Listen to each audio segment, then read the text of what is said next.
রাতের অন্ধকারে সমুদ্র নিঃশব্দ। কেউ জানে না এই নীরবতার ভেতর লুকিয়ে আছে মৃত্যু। হাজার কিলোমিটার দূর থেকে ছোড়া এক অদৃশ্য অস্ত্র, যার গতি উল্কার চেয়েও দ্রুত, আর লক্ষ্য হল বিশ্বের সবচেয়ে শক্তিশালী বিমানবাহী রণতরী।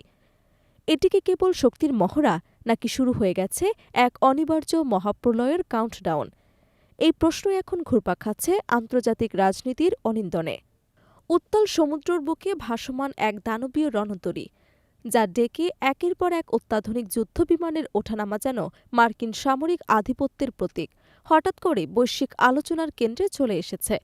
কারণ সাম্প্রতিক সময়ে ইরানের রাষ্ট্রীয় সংস্থা প্রকাশ করেছে একটি অত্যন্ত বাস্তবসম্মত ভিডিও, যেখানে দেখা যায় ইরানের ফাত্তা-2 নামের একটি হাইপারসনিক ক্ষেপণাস্ত্র উল্কার গতিতে ছুটে যাচ্ছে মার্কিন বিমানবাহী রণতরী ইউএসএস আব্রাহাম লিঙ্কনের দিকে। ভিডিওটি এতটাই নিখুঁত ও বিশ্বাসযোগ্য ছিল যে প্রথম দেখায় অনেকে একে বাস্তব হামলার ফুটেজ বলে ধরে নেন, যদিও পরবর্তীতে নিশ্চিত করা হয় এটি একটি কৃত্রিমভাবে তৈরি সিমুলেশন।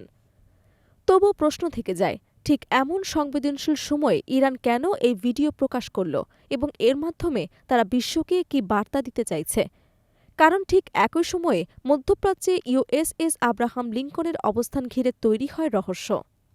মার্কিন প্রতিরক্ষা দপ্তর দীর্ঘদিন ধরে রণতরীটির সুনির্দিষ্ট অবস্থান প্রকাশ্যে নীরবতা বজায় রাখে, যা সামরিক কৌশলের অংশ হিসেবে মনে করা হচ্ছিল। কিন্তু একটি ব্রিটিশ সংবাদ মাধ্যমের প্রতিবেদনে জানানো হয়, এই রণতরী বর্তমানে মধ্যপ্রাচ্যের এক অত্যন্ত স্পর্শকাতর জলসীমায় অবস্থান করছে এবং ইরানের সামরিক প্রভাব বলয়ের কাছাকাছি চলে এসেছে। এই তথ্য প্রকাশ্যে আসতেই গোটা অঞ্চলে উত্তেজনার পারও দ্রুত চড়ে যায়। পরিস্থিতিকে আরও জটিল করে তুলতে যুক্তরাষ্ট্র একই অঞ্চলের দিকে একটি উন্নত এয়ার ডিফেন্স সিস্টেমবাহী যুদ্ধজাহাজ পাঠিয়েছে, যা ইসরায়েলের নিরাপত্তা নিশ্চিত করতে নেওয়া এক বড় পদক্ষেপ হিসেবে দেখা হচ্ছে। এর পাল্টা প্রতিক্রিয়ায় তেহরানও তাদের বক্তব্য আগের চেয়ে অনেক বেশি আক্রমণাত্মক হয়ে ওঠে।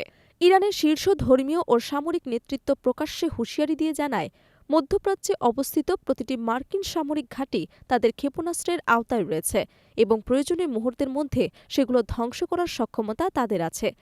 এই হুমকির কেন্দ্রে রয়েছে ফাত্তা-2 হাইপারসনিক মিসাইল, যা ইরানের দাবি অনুযায়ী প্রায় ১৪০০ কিলোমিটার দূরের লক্ষ্যবস্তুতে আঘাত হানতে পারে এবং বহন করতে পারে প্রায় ৭০০ কেজি ওজনের শক্তিশালী ওয়ারহেড।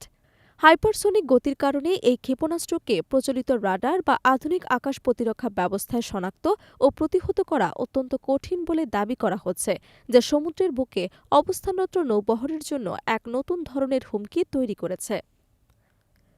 বিশ্লেষকদের মতে, ইরান একদিকে পাহাড়ের গভীরে শক্ত বাংকার তৈরি করে তাদের পারমাণবিক স্থাপনাগুলো সুরক্ষিত রাখার চেষ্টা করছে, অন্যদিকে সমুদ্রপথে এই ধরনের হাইপারসনিক অস্ত্রের ভয় দেখিয়ে যুক্তরাষ্ট্র ও মিত্রদের ওপর কৌশলগত চাপ বাড়াচ্ছে।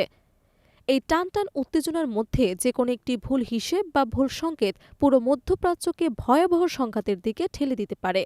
ইতিহাস সাক্ষ্য দেয়, ছোট্ট একটি স্ফুলিঙ্গ থেকে জন্ম নিতে পারে ভয়ঙ্কর দাবানল, আর আজ মধ্যপ্রাচ্যের আকাশে যে স্ফুলিঙ্গ দেখা যাচ্ছে তা নিভে যাবে নাকি বিশ্বকে গ্রাস করবে, সেই উত্তর এখনও অজানা।